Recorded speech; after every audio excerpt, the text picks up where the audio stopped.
Hello, welcome to Amtha kitchen. இன்றைக்கி சன்னா மசாலா எப்படி செய்கிறதுன்னு சொல்கிறேன். வெங்காயம் அரிஞ்சது எடுத்துக்கோங்க, தக்காளி ஒரு 4, வெங்காயம் ஒரு 3, கருவேப்பிலை, கொத்தமல்லி, கொஞ்சம் புதினா, இதுக்கு அரைக்கிறதுக்கு தேவையான பச்சை மிளகா, ஒரு பட்டை, ஒரு கிராம்பு, கொஞ்சம் சோம்பு, மிளகு, இதான் பண்ணுறேன். இது மொத்தத்தையும் போட்டு மிக்ஸி ஜாரில் எல்லாம் அரைச்சிட்டு உங்களுக்கு காட்டுறேன். ஜாரில் எல்லாம் போட்டாச்சு. இதுக்கு மிளகாத்தூள் கொஞ்சம் போட்டுக்கணும். அரைக்கிறதுக்கு எல்லாமே கொஞ்சம் மஞ்சள் போட்டு அரைச்சிட்டு எண்ணெய் அரைச்சி அரைச்சப்பில் போட்டு தாளிக்கலாம். எப்படின்னு சொல்கிறேன். கொஞ்சம் பட்டை, ஒரு கிராம்பு, கடுகு 2 அரைச்சிக்கலாம்.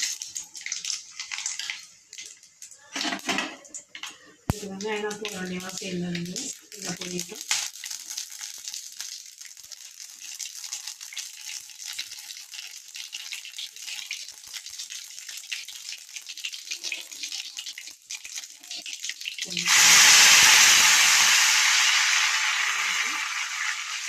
எல்லாம் வேக வச்சது அதில் தண்ணீர் வச்சு எண்ணெயில் கொஞ்சம் எடுத்து அதை ஊற்றி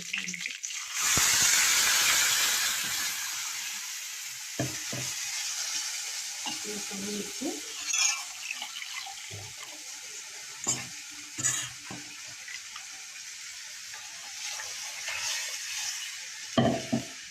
அதுக்கு தேவையான அளவு உப்பு,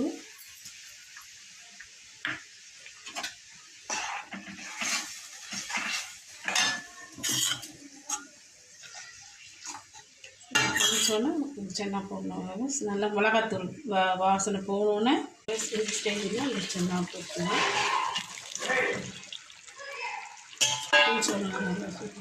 சென்னா ரெடி ஆகிடுச்சு.